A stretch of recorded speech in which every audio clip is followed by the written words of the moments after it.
Now, I've been tasked with speaking about weaving resilience thinking into conservation, which I've tried to stick to the brief, but I'll probably go off it a little bit. But anyway, I will try to stick to three key things I want to focus on: protect, connect, and adapt. So I'll talk a little bit about WRVF's global priorities with the theme today of global to local. I think it's natural to start there. I'll talk a little bit about the bushfires, the 2019-2020 bushfires. They've been touched on quite a bit today and have been really catalytic in many ways, particularly in our program. It's driven a lot of our work in landscape restoration and protection. And then I'll focus on these three principles that we really try to harness our work around: protecting, connecting, and adapting. Oops. So WRVF, who are we? Most people have got some idea of the brand. To give you a sense of what we're focusing on, so we've got some lofty goals at a global level. We want to see by 2030 zero loss of natural habitats. We want to halve consumption and production, or the footprint of, and we want to see zero extinction of species. So some pretty lofty stuff that we want to get behind in the next 8 years. But as has been said today, we're not going to achieve that without all the groups on the ground here. So how do we go about doing that? This is a bit of an oldie but a goodie, this strategic framework. We need to do a lot of different things, and we need to integrate those things. A lot of our focus in many ways is around preserving natural capital, protected areas, things like that. A lot of effort around producing better, consuming better.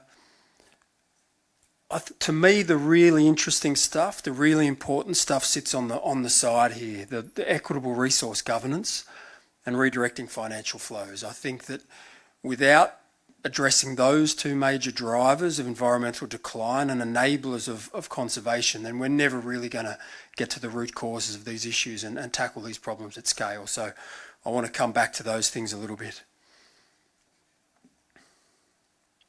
Oops.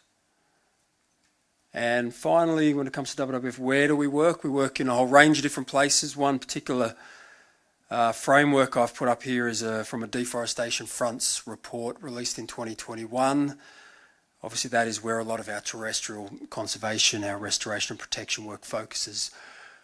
May not come as a huge surprise to most people in this room, but still comes as a surprise to many, is that Eastern Australia sits on that global list of deforestation fronts, and we do have the dishonour of being the only developed country on that list. Every single other deforestation front across the globe, according to this WRVF analysis, is in a developing country, most of which are their tropical deforestation fronts.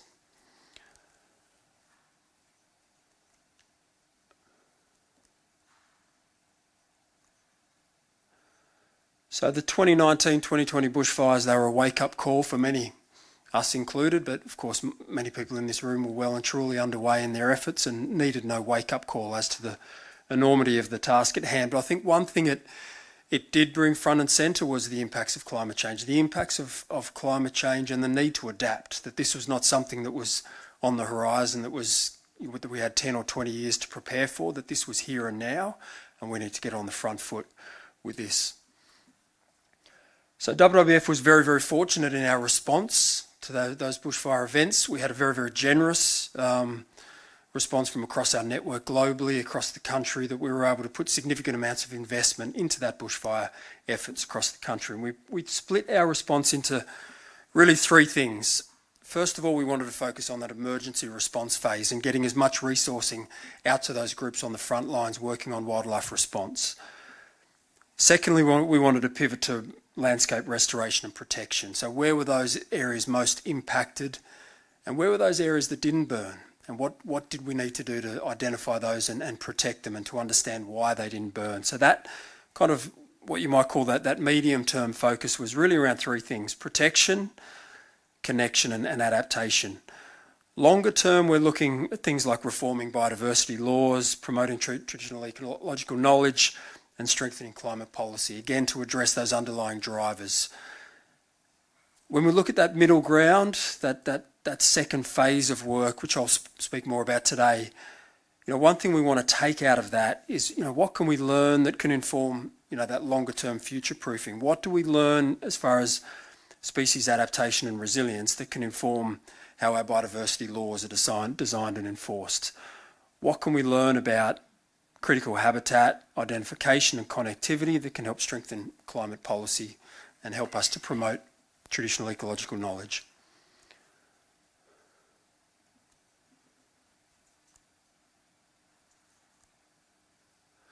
So first of all, whoops, geez, it's jumped right ahead. Back. Okay. So protect. There's a number of different lenses through which we approach the notion of protection, the prioritisation of protection, just one of which is critical habitat. That's a term that's probably familiar to most people in this room, but I think most people would probably agree it's also a concept that's been woefully underutilised when it comes to policy and legislation. We're fortunate in many ways that it is a term that's recognised across national legislation and various state policy frameworks, but as I said, it just hasn't been applied for a number of different reasons. So we're leading on a paper, my colleague Michelle Ward, who's a fantastic conservation scientist, she's leading on an analysis at the moment. Jeez, these things are either too sensitive or not sensitive enough. So this piece of work is about coming up with a methodology and a typology that we can use. We can get scientific consensus around that, and we can advocate for the uptake of that within state and federal policy frameworks so that we can actually finally get the adoption and recognition of critical habitat in a policy and legislative sense, to get lines on a map and get this stuff protected, properly protected.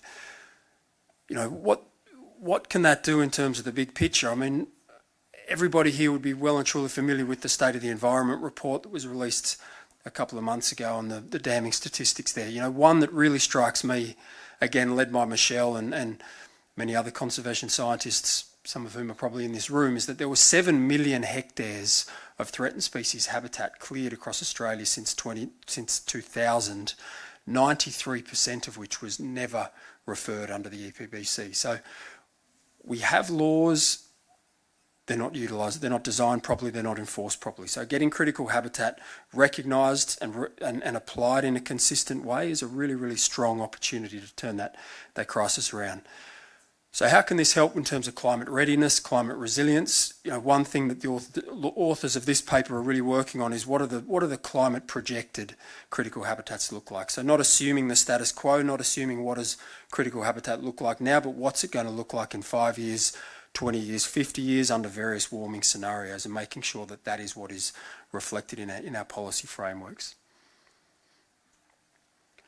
So connectivity, conservation connectivity, it's pretty much been said here today. I don't need to say too much about it to this audience, other than to say we're working in partnership with the Great Eastern Ranges, among many others, to look at where are those areas of most need of connectivity. We're working under a program we call Cores, Corridors and Koalas. We're focusing on 4 particular fire-affected landscapes across New South Wales.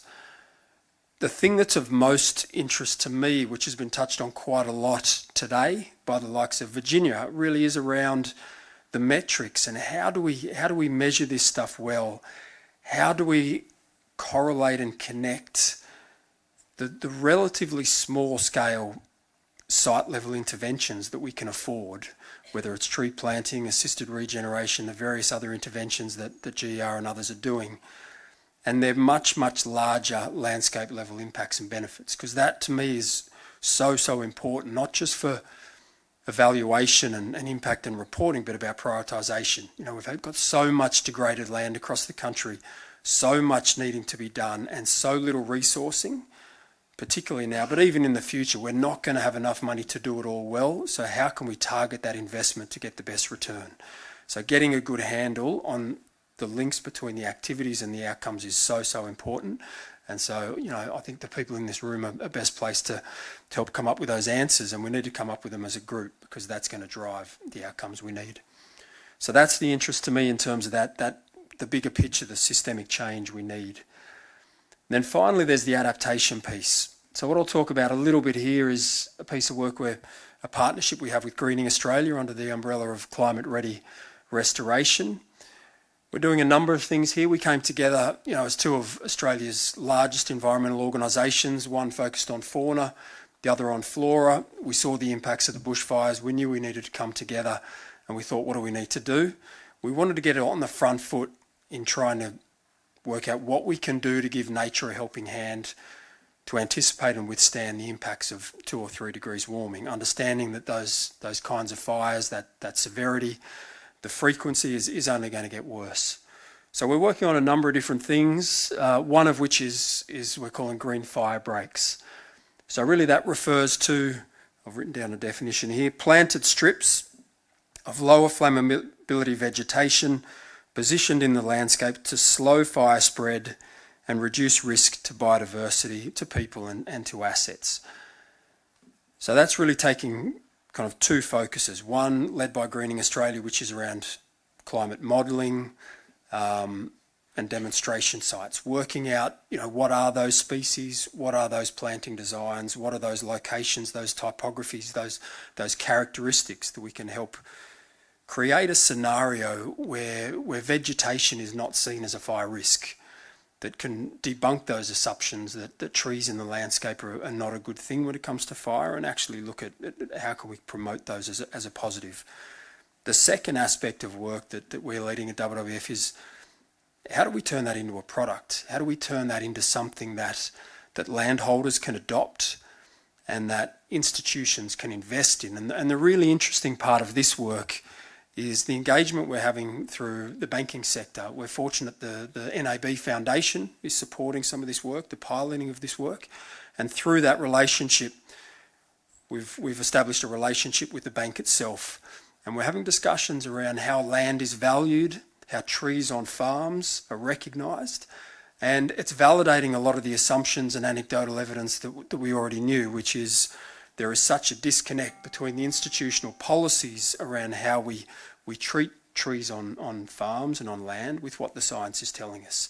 And we need to bridge that gap because we need better understanding of the multiple benefits of trees and to move past this approach where productivity in landscapes is valued really through the lens of how many cows can we fit on that patch of land, how much cropping can we get done on that patch of land. We need to economically value, what trees can bring.